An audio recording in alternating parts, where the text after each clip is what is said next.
pengurusan maklumat persekolahan yang berselerak merentasi pelbagai platform digital sering menjadi keluhan ibu bapa kebelakangan ini.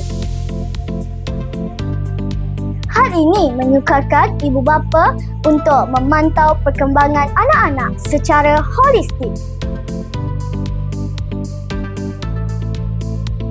Hal ini juga menyukarkan guru merancang aktiviti yang memberi impak kepada murid-murid. Oleh itu, sebuah aplikasi diberi nama SKSL Hub telah dibina bagi menyelesaikan masalah ini.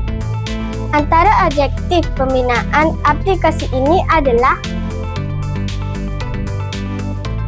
pertama, meningkatkan kecekapan pengurusan di peringkat sekolah.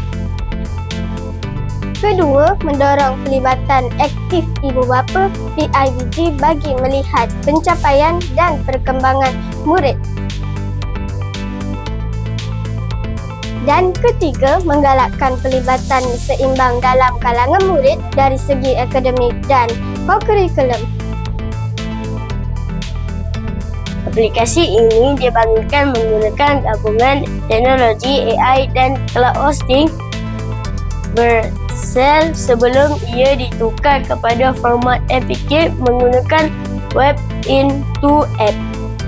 Ini merupakan papan pembuka aplikasi yang mempunyai nama sekolah, menu guru, ibu bapa dan butang masuk. Jom kita masuk ke menu guru.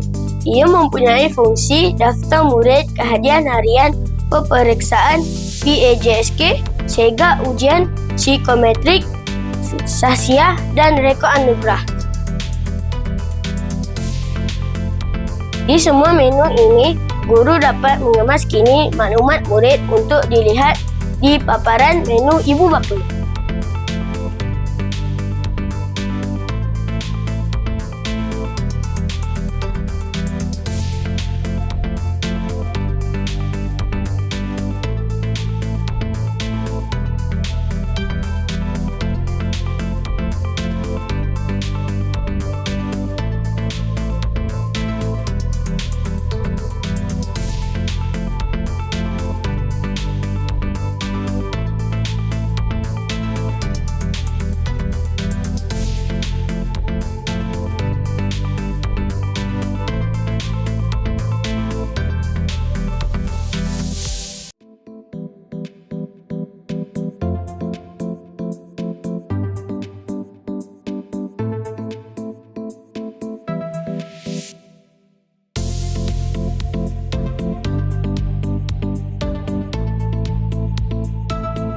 Jom kita log masuk ke menu ibu bapa.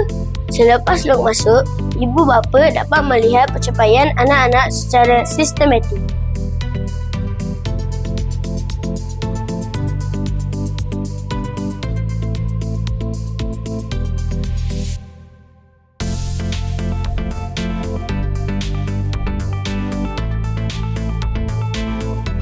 Antara impak kepada murid, yang pertama, peningkatan motivasi kendiri. Yang kedua, pengukuhan disiplin dan karakter positif. Yang ketiga, pengurangan kadar konten sekolah. Yang keempat, keseimbangan potensi, kurikulum dan co-kurikulum. Impak kepada ibu bapa. Yang pertama, sistem pemantauan setempat yang pantas. Yang kedua, rakan strategik sekolah. Impak kepada guru-guru.